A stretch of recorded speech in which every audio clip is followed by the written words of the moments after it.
मराठ्यांच्या इतिहासातील 3 संभाजींच्या समान वयातील अकाली घातपाती मृत्यूमागील भयंकर दुर्दैवी तिहेरी योगायोग.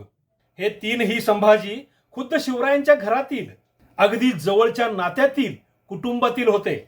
या 3ही संभाजींमधील तब्बल 7 समान बाबी तर आश्चर्याने थक्क करून टाकणाऱ्या अशा आहेत. मराठ्यांच्या इतिहासातील या 3 संभाजींच्या अकाली, अनपेक्षित आणि घातामुळे झालेल्या मृत्यूमागील नियतीने साधलेल्या त्या क्रूर योगायोगाची ही आजवर अज्ञाताच्या अंधारातच राहिलेली हकीकत आहे. मराठी माणसांचे, शिवराय भक्तांचे काळीज असह्य अशा वेदनांनी पिळवटून टाकणाऱ्या एका धक्कादायक वास्तवाचा खरा इतिहास, अर्थात नेहमीप्रमाणेच पुराव्यानिशी. नमस्कार इतिहास मित्रांनो. कुणाही व्यक्तीचा वयाच्या ऐन तिशीच्या सुरुवातीला झालेला मृत्यू हा अत्यंत दुर्दैवी आणि प्रचंड अशी हानी करणारा असतो.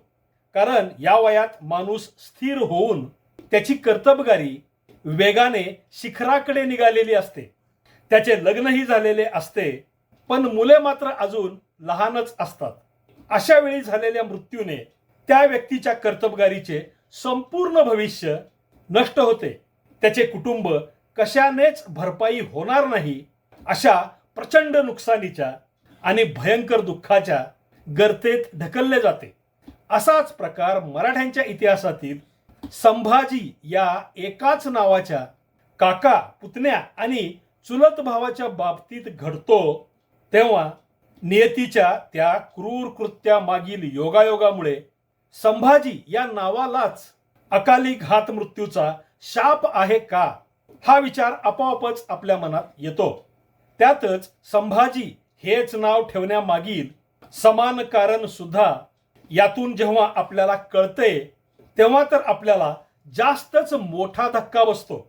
आता संभाजी या नावाला अकाली घात मृत्यूचा शाप या इतिहासातील दुर्मिळ अशा दुर्दैवी योगायोगाची हकीकत तुम्हाला सांगतो. जिजाऊंचे वडील लखुजीराजे जाधवराव, तसेच शहाजीराजे भोसले आणि शहाजीराजांचे 8 चुलत भाऊ हे निजामशाहीत सरदार असताना एक भयंकर घटना घडली होती. 1623 सालच्या फेब्रुवारीच्या शेवटच्या आठवड्यात दौलताबादच्या किल्ल्यात भरलेला निजामशहाचा दरबार संपला, सुटला. तेव्हा सर्व निजामशाही सरदार दाटीवाटीने किल्ल्यातून बाहेर पडत होते.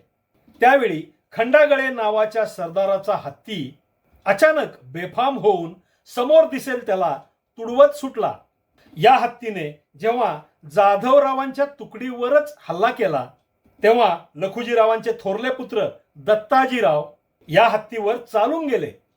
हे पाहून खंडागळ्यांच्या आणि त्यांच्या हत्तीच्या मदतीला शहाजीराजांचे चुलत बंधू संभाजी आणि खेळोजी हे धावून गेले. यावेळी झालेल्या रणकंदनात हत्ती बाजूलाच राहून दत्ताजी आणि संभाजी यांच्यात द्वंद्व युद्ध पेटले. यामध्ये संभाजी भोसलेंकडून दत्ताजी जाधवराव मारले गेले. आपला पुत्र मारला गेलेला कळताच पुढे गेलेल्या लखुजीरावांनी पलटून त्वेषाने प्रतिहल्ला करून संभाजी भोसलेंना ठार केले. अखेर निजामशहाच्या मध्यस्थीमुळे हे युद्ध थांबले. यानंतर लखुजीरावांनी त्यांच्या पुत्राचे आणि खेळोजींनी त्यांच्या थोरल्या भावाचे अंत्यसंस्कार केले. हे शिवभारत या महत्वाच्या ग्रंथाच्या 3ऱ्या अध्यायात अखेरीस दिलेले आहे. आणि यानंतर लगेचच 4थ्या अध्यायाच्या सुरुवातीलाच निजामशहाने खेळोजी भोसलेंचा कैवार घेऊन लखुजीरावांविरुद्ध लगेचच एक कपट योजले आणि त्याची ती दुष्ट मसलत जाणून लखुजीराव दिल्लीच्या बादशहाला म्हणजे मोगलांना जाऊन मिळाले असा इतिहास दिलेला आहे. याचा अर्थ निजामशहा आणि त्याचा वजीर मलिक अंबर हे कपट करून लखुजीरावांचा नाश करायला उद्युक्त झाले होते आणि खेळोजी भोसलेंची पाठराखण करीत जाधव आणि भोसल्यांमध्ये वैर निर्माण करण्याचा प्रयत्न करीत होते. हे जसे स्पष्ट आहे तसेच खंडागळ्यांच्या हत्तीचा तो प्रकार हा लखुजीरावांना त्यांच्या मुलांसह मारण्यासाठीच निजामशहानेच घडवून आणला होता हे लखुजीरावांच्या लक्षात आले होते हे सुद्धा आपल्याला समजते. म्हणजे शहाजीराजांचे चुलत बंधू संभाजीराजे यांच्या मृत्यूमागे निजामशहाचे कट कारस्थानच कारणीभूत होते. अशा प्रकारे या संभाजीराजांचा मृत्यू एका कटामुळे झालेला अकाली, अकस्मात आणि अनपेक्षित असा घात मृत्यूच होता हे उघड होते. खंडागड्यांच्या हत्तीची ती घटना घडली तेव्हा शहाजीराजे सुद्धा त्यांचे चुलत बंधू संभाजीराजांच्या बरोबरीने लढले होते. संभाजीराजे हे शहाजीराजांपेक्षा वयाने मोठे होते. हे कसे ते आता सांगतो. शिवरायांचे आजोबा मालोजीराजे भोसले हे थोरले असल्याने त्यांचा विवाह आधी झाला आणि त्यानंतर त्यांचे धाकटे बंधू विठोजीराजे यांचा विवाह झाला. पण आधी विठोजीराजांना संभाजीराजे हे पुत्र झाले आणि त्यानंतर मालोजीराजांचे पुत्र शहाजीराजे जन्मले होते. खंडागळींच्या हत्ती प्रकरणावेळी मालोजी पुत्र शहाजीराजांच्या वयाचे 29वे वर्ष सुरू होते आणि विठोजी पुत्र संभाजीराजे यांचा जन्म शहाजीराजांच्या आधी झालेला होता. म्हणजे हे संभाजीराजे मृत्यूवेळी त्यांच्या वयाच्या 30च्या ऐन सुरुवातीत होते. या पहिल्या संभाजींचा दुर्दैवी मृत्यू हा भोसले घराण्यातील संभाजी नावाच्या व्यक्तीचा पहिला घात मृत्यू होता. या संभाजीराजांचे शेवटचे पत्र 19 फेब्रुवारी 1623 या तारखेचे आहे आणि त्यांच्या मृत्यूनंतर उरलेल्या भोसले बंधूंमध्ये झालेल्या मिळकतीच्या वाटणीबाबतचे पत्र 27 फेब्रुवारी 1623 या तारखेचे आहे. म्हणजे संभाजीराजांचा मृत्यू 1623 सालच्या फेब्रुवारीच्या शेवटच्या आठवड्यात झाला होता. 1623 सालच्या फेब्रुवारीमध्ये या संभाजींचा मृत्यू झाल्यानंतर त्याच वर्षी शहाजीराजे आणि जिजाऊंचा पहिला पुत्र जन्मला. या पुत्राचे नाव संभाजी ठेवण्यात आले. नुकत्याच मरण पावलेल्या आपल्या चुलत भावाचेच नाव शहाजीराजांनी त्यांच्या स्वतःच्या पुत्राला ठेवले हे उघड आहे. कारण चुलत भाऊ संभाजी हे जिवंत असताना त्यांचे नाव शहाजीराजांनी आपल्या पुत्राला ठेवणे शक्य नाही. मात्र मृत आजोबांचे नाव नातवाला किंवा मृत सख्या किंवा चुलत भावाचे नाव आपल्या पुत्राला ठेवण्याची प्रथा हिंदू परंपरेमध्ये पूर्वीपासून आहे आणि ती कुलाचाराला धरूनच आहे. थोडक्यात थोरले चुलत भाऊ संभाजीराजांचा अकस्मात आणि दुर्दैवी असा वीर मृत्यू झाल्यानेच त्यानंतर जन्मलेल्या आपल्या पुत्राचे नाव शहाजीराजांनी संभाजी हे त्या संभाजींच्या स्मरणार्थच ठेवले होते.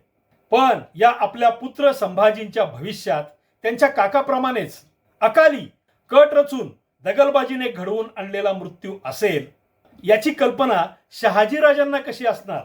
ती तशी नव्हतीच, ती तशी नसणारच हे तर आपणही सहज समजू शकतो. पण अखेर नियतीने ते खरे करून दाखवलेच. 1655 सालच्या जानेवारीमध्ये शिवरायांचे थोरले बंधू संभाजीराजे कनकगिरीच्या लढाईत अफजल खानाच्या दगलबाजीमुळे रणांगणावर लढताना मारले गेले.